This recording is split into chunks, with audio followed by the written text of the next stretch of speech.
نصل اليوم إلى قمة كرة القدم الإفريقية، حيث يلتقي المنتخب المغربي بنظيره السنغالي في نهائي كأس إفريقيا المقامة على الأراضي المغربية، في مواجهة تجسد صراع الخبرة والطموح والقوة التكتيكية والبدنية. المنتخب المغربي يدخل هذا النهائي مدفوعا بعامل الأرض والجمهور، وبمشوار مميز اتسم بالانضباط التكتيكي، الصلابة الدفاعية والفعالية الهجومية في اللحظات الحاسمة. أسود الأطلس أظهروا شخصية قوية في الأدوار الإقصائية، وقدرة واضحة على إدارة المباريات الكبيرة بهدوء وتركيز.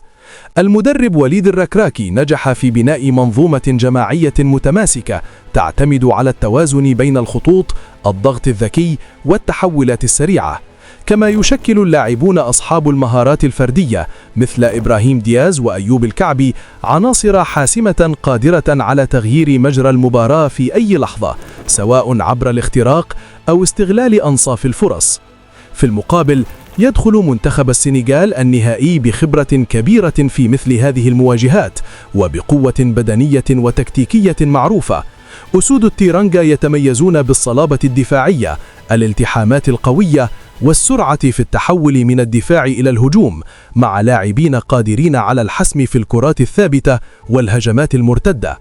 تكتيكيا، من المنتظر أن يحاول المغرب فرض أسلوبه عبر الاستحواذ وبناء اللعب من الخلف، مع تنويع الحلول الهجومية على الأطراف وعمق الملعب، في حين ستعتمد السنغال على الضغط البدني، إغلاق المساحات، ومحاولة ضرب الدفاع المغربي في فترات الانتقال السريع. مفتاح المباراة سيكون في التفاصيل الصغيرة، التركيز الذهني، التعامل مع الضغط الجماهيري، واستغلال الفرص السانحة أمام المرمى. كما أن الصراعات الثنائية في وسط الميدان قد تلعب دورا حاسما في تحديد إيقاع اللقاء. في الخلاصة، نحن أمام نهائي متكافئ على الورق، يجمع بين منتخب مغربي منظم وطموح ومنتخب سنغالي قوي وذو خبرة، حيث قد تحسم المباراة بلقطة واحدة أو قرار تكتيكي في الوقت المناسب.